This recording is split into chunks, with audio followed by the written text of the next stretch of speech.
pa ang driver. Buhay pa? Buhay pa ang driver. Kaya pa? Kaya pa. We drove for 4 hours already, had lunch at Las Vegas, and we have 4.5 hours more to go before we'll reach Arizona. Come join us. Enjoy the views. Let's go!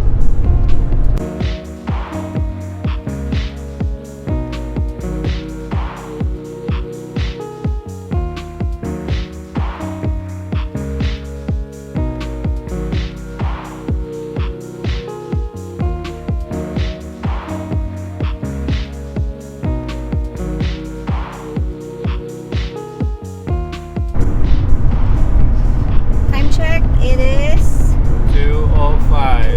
2:05 p.m. and we still have 2 hours and a half to drive. Yay!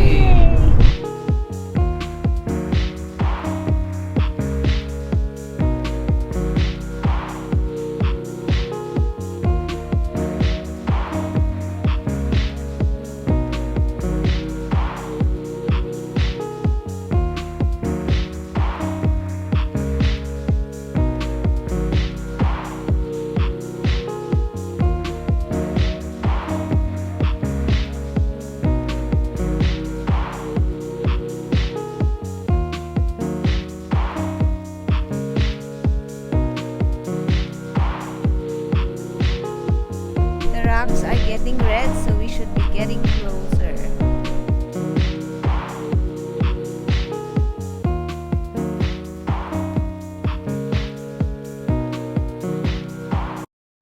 Sedona is known worldwide for its colorful, surreal red rock formations.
Red rocks.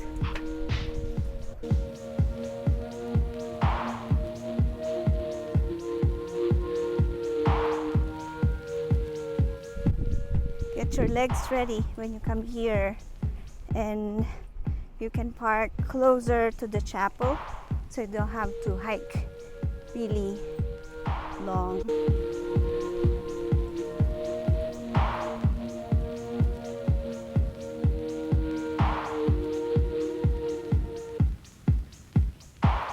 There's the chapel there.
it's already 5:57 p.m. and we were able to reach the Chapel of the Holy Cross in Sedona, and that's some scenic view along the way. And so we're gonna be driving an hour more to where we checked in to rest for the night, and it's gonna be another new adventure for us for the next day. So hang in there and join us again. Thank you for watching. God, hope you enjoyed it. God bless. Bye.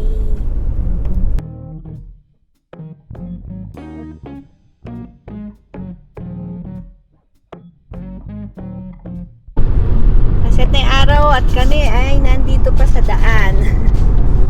So we'll be driving ng 13 hours already. Pero may mga breaks in between. Pero malapit na kaming makauwi. Or dun sa pinag-checkingan namin. So, day 1 is going to end na. See you again for day 2. Watch us next week as our Arizona trip continues with some travel tips.